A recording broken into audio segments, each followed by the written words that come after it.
Alright, this is my daughter's 2001 Chrysler PT Cruiser, so I'm going to document what I did here because it took me a little while to figure this out.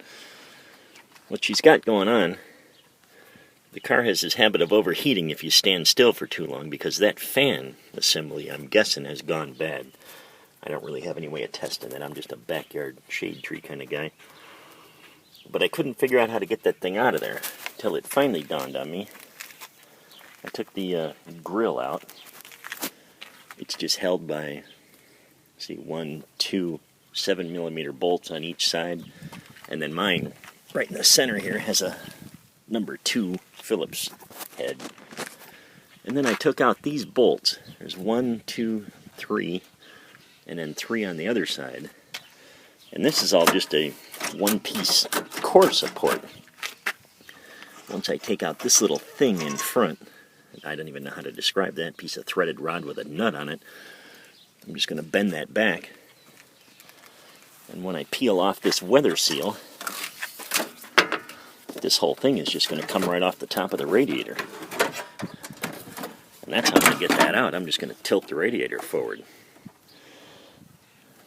That frees up the radiator so I can tilt it forward and get that thing out of there. Hopefully that'll work. I'll let you know if I have to do anything else, but it took a little while to figure out what they had done there to put all that back and put all that in place in such a tight little area, but it's actually pretty easy.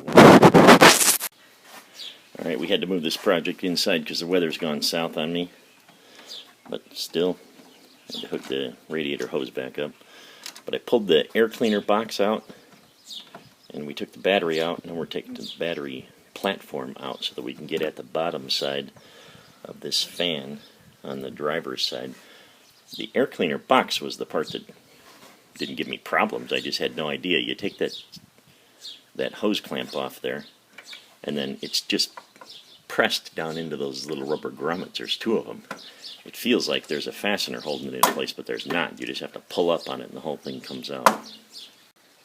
Alright, so with that all out of there, we got plenty of room. I disconnected the water line again and just tied it back. But now you can see the little electrical connector down there. I'm going to have my son, who's better at things like this, come out and disconnect that for me.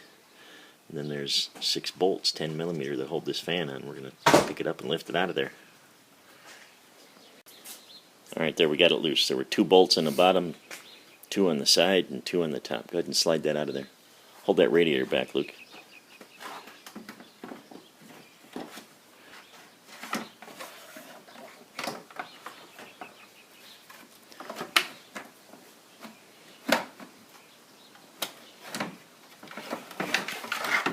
And it is a tight squeeze.